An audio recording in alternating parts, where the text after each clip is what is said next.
Have you ever found yourself stuck in a loop of thoughts, analyzing a simple conversation for hours, or playing out every possible what-if scenario before making a decision? If so, you're not alone, and funnily enough, this tendency to overthink might just be a sign of your intelligence. So, why do smart people get trapped in their own minds? Today, we're diving deep into the fascinating connection between intelligence and overthinking, and more importantly, what you can do about it. Let's start by understanding what overthinking really is. It's not just deep thinking or being thorough. Overthinking is when your thought process becomes repetitive and unproductive. It's like a hamster wheel for your brain. You're running and running, but you're not getting anywhere. You might be replaying past events, agonizing over what you could have done differently, or worrying endlessly about a future that hasn't happened yet. So, why does a sharp mind fall into this trap? Well, one of the biggest reasons is a highly active brain. Intelligent people often have a greater capacity for complex thought. Their brains are wired to see connections, analyze patterns, and explore possibilities that others might miss.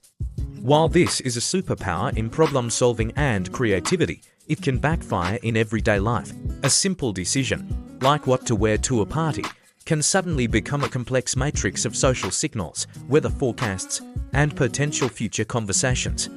Your brain, eager to solve a problem, turns a simple choice into an elaborate equation. Another key factor is a strong sense of responsibility and a desire for control.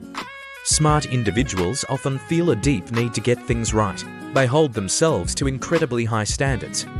This perfectionism means they want to foresee every possible outcome and prepare for any contingency. The fear of making a mistake, of not living up to their own or others' expectations, can be paralyzing. So, they overthink as a defense mechanism, believing that if they can just analyze it enough, they can guarantee a perfect result and avoid any negative consequences. But as we know, life is unpredictable, and trying to control everything is a surefire recipe for anxiety. Creativity and imagination also play a huge role. A vivid imagination is a hallmark of intelligence, but it's a double-edged sword. It allows you to create brilliant ideas, but it also allows you to conjure up equally brilliant worst-case scenarios. Your mind can paint incredibly detailed pictures of everything that could go wrong. A small worrying can quickly spiral into a full-blown catastrophe in your head, all thanks to your brain's creative power. This is why a simple text message left on read can lead to an entire internal drama about the state of your friendship. Furthermore, intelligent people often have a heightened sense of self-awareness. They are more attuned to their own thoughts and feelings, which can lead to a lot of introspection. While self-reflection is healthy, it can cross the line into obsessive self-scrutiny. You might constantly question your motives, your actions, and your very identity. This can create a cycle of doubt and insecurity, where you're always analyzing yourself under a microscope, which only fuels more overthinking. So, if your brain is naturally wired this way, are you doomed to a life of analysis paralysis? Absolutely not. The first step is awareness, recognizing when you're caught in the overthinking loop. But what comes next? How do you actually break the cycle? Let's talk about some practical strategies. First, set a worrying timer. This might sound counterintuitive, but it works. Designate a specific, limited amount of time each day, say 15 or 20 minutes, to let your mind run wild. During this time, you can overthink, worry, and analyze to your heart's content. But once the timer goes off, you have to consciously move on. This technique helps contain your overthinking instead of letting it bleed into your entire day. It tells your brain, we have a scheduled time for this, so we can relax for now. Another powerful technique is mindfulness and meditation. Mindfulness is the practice of paying attention to the present moment without judgment. When you catch yourself overthinking, gently bring your focus to your breath, the sounds around you, or the physical sensations in your body.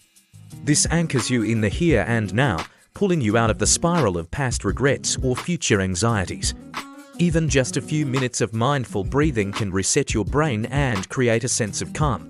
Think of it as a mental palate cleanser. You should also challenge your thoughts. Overthinking is often fueled by cognitive distortions, irrational thought patterns. For example, you might be catastrophizing, assuming the worst will happen. When you catch yourself doing this, ask yourself, What's the evidence for this thought? What's a more likely outcome? What would I tell a friend in this situation? By questioning your negative thoughts, you start to strip them of their power. You're using your analytical skills for good, fact-checking your own brain. Physical activity is another fantastic way to get out of your head.